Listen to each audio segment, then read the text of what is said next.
এরকম ঈদুল আজহার পোস্টার কিভাবে আপনারা তৈরি করবেন চলেন আমি মোবাইল স্ক্রিন দেখাই কিভাবে তৈরি করবেন। ঈদের পোস্টার তৈরি করার জন্য আপনাদের সর্বপ্রথম চলে যেতে হবে প্লে স্টোরে। আমি প্লে স্টোরে অ্যাপসটা ওপেন করে নিলাম। তারপরে এখান থেকে আপনারা সার্চ করবেন ঈদ মুবারক পোস্টার। ঠিক আছে, আমি এখান থেকে ঈদ মুবারক পোস্টার সার্চ করে দেবো।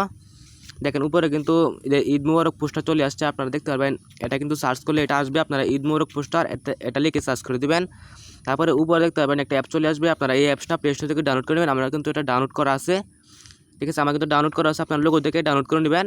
আমি এটাকে ওপেন করে নেব, আপনারা ওপেন করবেন। এখানে এসে দেখতে পারবেন আপনারা অনেক পোস্টার দেখা যাবে। এখানে কিন্তু উপরে দেখতে পারবেন নতুন লেখা আছে এবং ঈদুল আজহা লেখা আছে। এখানে কিন্তু আরও অনেক আছে, আমি আপনাদেরকে দেখাই। যদি দেখেন দেখেন প্রিমিয়াম লেখা আছে, শ্রমিক দিবস আছে, বাংলাদেশ নমস্য। এখানে কিন্তু আপনারা সব পোস্টার বানাতে পারবেন। এখান থেকে দেখেন এখানে কিন্তু লাইলাতুল কদর 21শে ফেব্রুয়ারি সব পোস্টার কিন্তু আপনারা এখান থেকে বানাতে পারবেন এই অ্যাপসটাতে। ঠিক আছে, এই অ্যাপসটা ডিলিট করার দরকার নেই। আপনারা যদি এখান থেকে পোস্টার তৈরি করতে চান তাহলে কিন্তু এই অ্যাপসে কিন্তু সব পোস্টারই পেয়ে যাবেন, সব ধরনের। ঠিক আছে, আমরা ঈদুল আজহা পোস্টার তৈরি করবো। দেখতে পাবেন ঈদুল লেখা আছে, ঈদুল আজহা। আপনারা এটাতে ক্লিক করে দেবেন।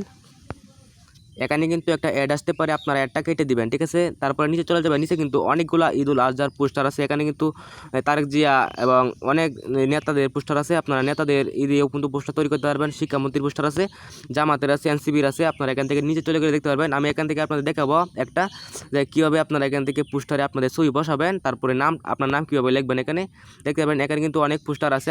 আমি এখান থেকে একটা পোস্টার নিয়ে নেবো। যে এই পোস্টারটা আমি এখান থেকে নিয়ে নেবো, প্রিমিয়াম পোস্টার। আমি এটাতে টাচ করে দেবো।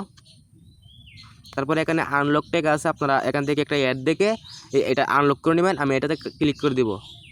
তারপরে আপনাদের এখানে দেখতে পারবেন ওপেন নাও একটা অপশন আসবে, আপনারা এই ওপেন নাও ক্লিক করে দেবেন। আমি এখানে ক্লিক করে দেব। তারপরে আপনাদের এখানে গ্যালারিটা শো করবে, আপনারা গ্যালারিতে যাবেন। আপনারা যে ফটোটা দিয়ে পোস্টারটা বানাবেন এই ফটোটা দিয়ে দেবেন এখানে।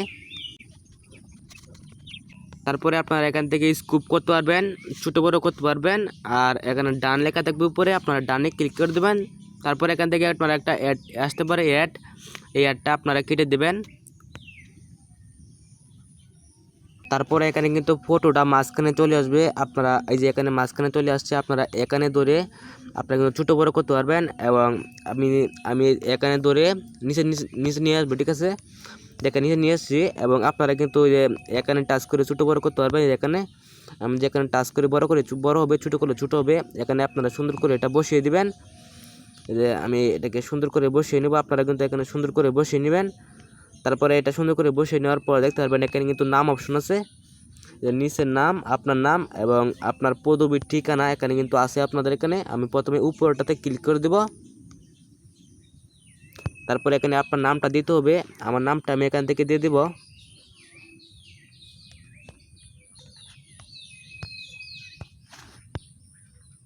নাম দেওয়া হয়ে গেলে নিচে দেখতে পারবেন ঠিকানা লেখা আছে, এখানে আপনারা ক্লিক করে দেবেন।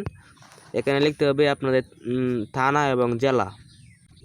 লেখা হয়ে গেলে আপনারা এখানে দেখতে পাবেন ডান অপশন আছে, আপনারা এই ডানে ক্লিক করে দেবেন।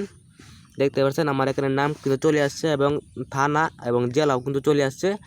এবং এটা ফটোটা হয়ে গেলে তারপরে উপর দেখতে পাবেন সেভ অপশন আছে, আপনারা এই সেভে ক্লিক করে দেবেন। সেভ হয়ে গেলে এখানে কিন্তু আর কোনো কিছু দরকার নেই, এটা কিন্তু আপনাদের সেভ হয়ে আপনাদের গ্যালারিতে চলে গেছে। যদি ভিডিওটা ভালো লাগে তাহলে কিন্তু অবশ্যই চ্যানেলটাকে সাবস্ক্রাইব করে দেবেন। দেখা হবে পরবর্তী কোনো ভিডিওতে।